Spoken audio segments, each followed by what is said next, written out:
Yo, welcome back to another episode of Shy Bulls Podcast. Hey, should the Chicago Bulls be recruiting Chris Paul now that he's been released by the Phoenix Suns? You know you gotta hear the music first.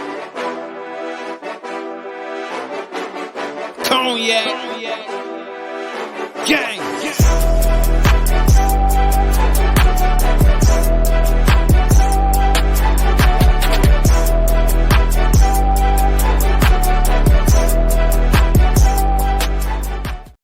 Shy Bulls Podcast with the Cognac Boys. I'm Cognac Boy Bobby, and I'm with my dog, CDubb. How you doing, boy? Well, I'm feeling great, man. I heard it's an old head available. What's up?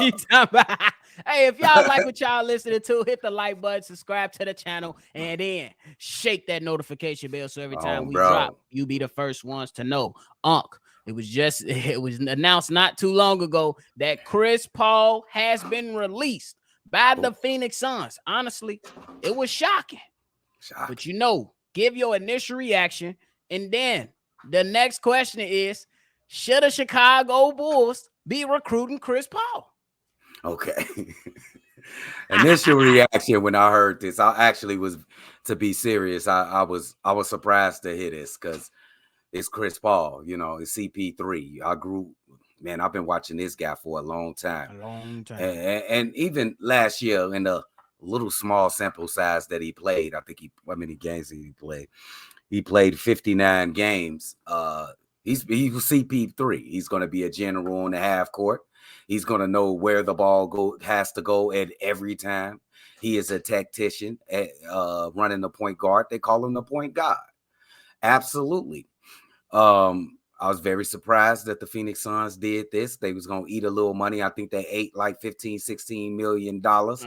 So that just shows you that they wanted him the hell up out of there. I don't think they saying that I don't think they saying that he trash. I just think they saying that they've run their course with CP3. His time with the Phoenix Suns has run out.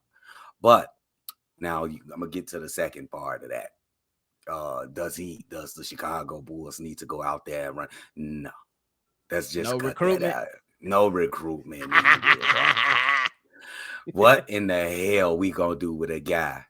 I mean, I think he has like a set time period of the NBA season where he gonna get hurt, bro.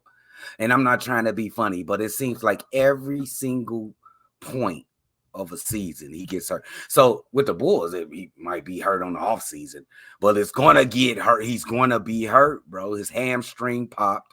I think he already had a problem with his hamstring before it went out. So you can see this shit forecoming. He's 36 years old. He's gonna be 37 years old playing next season if he finds a team. I'm gonna say that if he finds a team, he going that's somewhere. Gonna take. You think he's going somewhere? Okay. If he's gonna be troubled, though, I think he's going to have to come off the bench if he does go with another team. That's just me. I just don't think he fits this Bulls team. We don't even have a full team. I think it'll be an entirely different team. But I don't think he'll fit a young up-and-coming team. You got young, better players in Kobe White. I think we tried this with Drazen with the Dragon, with Goran Dragic. You think it's different? Yeah, he is a little better as far as distributing the ball, being a point guard, but I want us to be up and down. This is an up and down league. I will pass on Chris Paul coming to the Chicago Bulls or even the Chicago Bulls looking his way. Let's not go backwards. Let's go forward. Going backwards with Chris Paul will mean doing the same shit you've been doing for the last 3 years. I don't think he improves the team. No. That's fair. I ain't mad at you. There is some reservations, but I got something on the opposite side. I'm not fully sold. I'll keep it a buck, but it is some positives that you can get out of this, in my opinion. It's some positives that you can get out of this, in my opinion. Now, whether he starts or sits, that's determined by Billy Donovan if he does come over there. But the question is, should they recruit him? I wouldn't be mad if Kobe White, his mentee, recruits him. You know what I'm saying? Hey, Chris Paul is his mentor. He said it last November. He let it be known that Chris Paul has been helping him on and off the court. I think if you place Chris Paul within the lineup, he can go ahead and mentor whoever that future point guard is going to be. Is it a long-term solution? Absolutely not. But for the short term, it's something you look at. I wouldn't say you have. It's not a must, but it's definitely a conversation you should have. Simply because we know how Zach LaVine plays alongside a point guard, a legit point guard. Now, if this guy gives you 59 games, it's more games than Lonzo Ball gave you. Oh, you petty as hell. Look, this is the question I want to ask you. How much is you willing to spend for Chris Paul? Whew, that's a great question because obviously the Phoenix Suns didn't want to pay him 30. So I don't know. I don't want to pay him 15. Yeah, that's tough. I don't want to pay him 10. That's tough. He could definitely command 10 million though. What if he say I'll come over there for 10 million? You good with that? Hell, no, bro. I ain't getting no Chris Paul. We wasted $10 million on some old guy. But and that's why I'm not fully sold on it. I keep it up because I've been one on here, and I'm gonna hold myself accountable saying that the Chicago Bulls need to push the pace. But if the Chicago Bulls hang on to DeMar DeRozan, it ain't much pace that's going to be pushed anyway. So I don't see DeMar DeRozan being that pace pusher, no matter who's the point guard in there. I mean, if you go get a Russell Westbrook, you ain't got no choice but to run, or he gonna be down there 1 versus 5. He don't give a damn. He gonna do it too. He don't care. He don't give a damn. If you see you gonna run with him or he running by himself. But I mean, that's why I'm not like it's a must. You know what I'm saying? But it is a conversation that you have to have, especially looking back. To me, what he did with SGA could be something that can transpire between him and Kobe White. It's still to be determined. It's not a guarantee that Kobe White even pans out to be a SGA. But I think there is some validity in that argument. Bro, this is the only way that I consider having Chris Paul, bro. If DeMar DeRozan stays, and you're gonna re-sign, you're gonna extend Vooch, and you're gonna keep Zach LaVine as the head of the snake. Well, he's going to be the head of the snake. I would be okay with Chris Paul coming for a 1 year, 2 year deal because you're going to run it back. You might as well bring in a nice point guard. I think that brings out the best in Zach LaVine, and this is the ultimate point guard. You could say he got if not on par with Lonzo Ball, he got a better basketball IQ than Lonzo Ball. So if you're going to keep DeMar, you can keep I got one question for you. Keep it short. You love what Patrick Beverley provided for the offense, correct? Yep. For the defense, yes. You don't think Chris Paul can provide something for the offense? Maybe even a step above Patrick Beverley? Absolutely. But he will. I will give you that on the flip side. Patrick Beverley will give you that defense that you so desperately needed from the point guard position. Yeah, Chris Paul is better. He trumps him on offense like Patrick Beverley trumps him on defense. Yeah, so it's a trade-off, an equal trade-out, and you got to pick your poison with what you want. But man, is it still tough? Because I get what you're saying though. That's why it's a conversation. That's why we having this discussion. Because if you're looking at it, you're like, damn, bro, we supposed to be moving towards the future. We don't want to run this same big three back. You know, we don't want to run the same big three back. But we just don't know what this front office is looking into because they might feel like Chris Paul is the floor general that they need at least to get him another chance. You know what I'm saying? You're right. Like it's a bridge to Lonzo. It's not now, but we still think about it. Yeah, you seeing what the front office can think. But man, I don't. I see it right now. It's a bridge to Lonzo. Are we still gonna be stuck in the mud, bro, at being at the bottom of the conference? Okay. Now when you get Chris Paul, you're gonna have to treat him with caveats. You cannot get Chris Paul out there playing 30 minutes, bro. So it's gonna be incumbent on the Kobe White, on who you got else point guard. Let's just say Dalen Terry if you want to. Oh, Ayo Dosunmu. I just totally forgot about Ayo Dosunmu. It's gonna be incumbent of them to be better next year. This is all hypothetical. If DeMar stays, you can go I'll be okay with you going and look at Chris Paul. It'll be a good trade-off from Patrick Beverly. What were we? Like top 5 defensively after the All-Star break?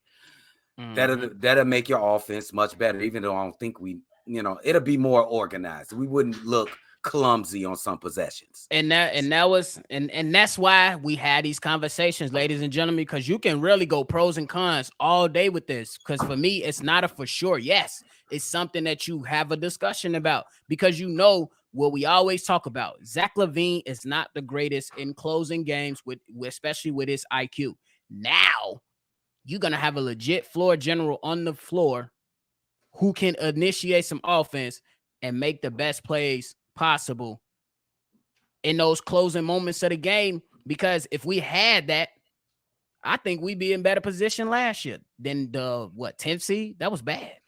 That was bad. And oh man, I can't believe we're doing this. And I could just see it. This was making me mad.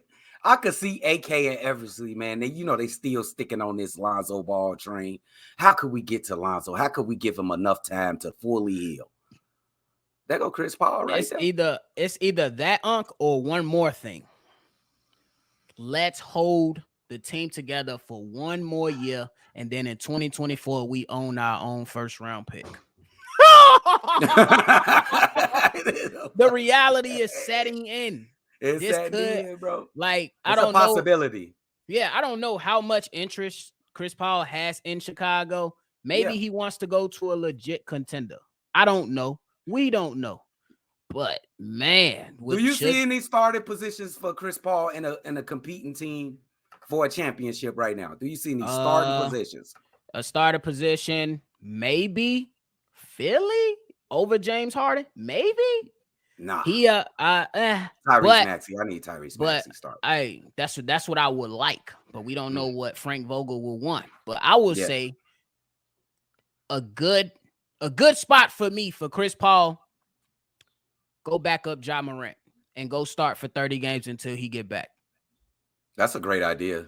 And you can mentor this young man, and you will be in the playoffs for sure. I think that's a great idea. Dude. But what about Tyus Jones, though? Damn, that's a great point.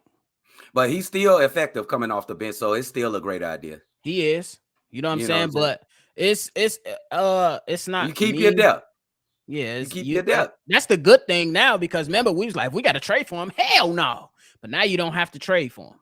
Yeah, and listen to me. I'm saying no, because I'm thinking that the Chicago Bulls is going to change this roster a little bit. But if you're going to run it back and at the very least keep DeMar DeRozan, we're going to need a great point guard, bro. This team was only in first place in the Eastern Conference when Lonzo Ball was out there being a great point guard.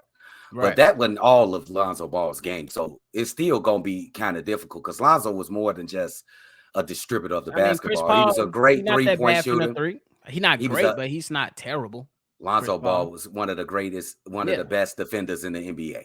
And Chris Paul can defend 1 through 4. Short on that. Yep. Yes, he's going to be awful. He's going to be, let's just say he's going to be trash. Yeah. He's a cone. Patrick Beverly called him a cone. He is, in fact, a cone at this point in his career. He used to be a little pit bull back in the day, but that was way back in the day. And he actually 38. Yeah, Joe. See, I see this shit. Yeah, AK, boy, y'all better stop. Don't even try this, Joe. Don't do it. I'm with you on that. That's fair, man. I think he could provide something, but do we really want to continuously be stuck in the mud? We have to pick a position on what we want to do. It's something you have a discussion about. And I honestly think that these guys will be like, hey, yeah, we could probably get the bridge 24. Yeah. Let's get back to Lonzo, man. This will get us to Lonzo. If he make it through half the season, bro. But no for CP3. Bro. I vote no. I feel you. Hey, let's go with a young guy instead of CP3. Go with Kobe White instead of CP3, bro. Come on. I ain't mad at it. Especially, he could still be a mentor to Kobe White. He ain't got to be on the team. Hey, nephew, can't you just picture this? I'm at work, you at work, and we get the fucking notification. Bulls and Chris Paul in contract negotiations. I'm gonna throw my motherfucking iPhone. I'm gonna throw it. You better not. I'm Throw that phone. gonna throw my phone, bro. I can see it. It's bad. I can see it. It's pictured in my head, and I don't want it. That's crazy. I can see it. Hey, we gonna continue on with the free agent shopping. You got anything else? And I ain't got nothing else, bro. Well, all right, y'all. That's it from us, man. Should the Chicago Bulls be recruiting Chris Paul? Y'all let us know in the comments below. We're gonna talk about this. And then we're gonna be right back on. We're gonna be right back on to the free agent shopping with the San Antonio Spurs. This is another episode of Shy Bulls Podcast. Don't forget to subscribe here for all your latest Bulls content. Go ahead and send a text message or a voicemail in at 773-242-9219. And of course, C Red. I'm Bobby with CDubb. We're gonna catch y'all on the next one. Chuck said there's some big women in San Antonio. Cognac.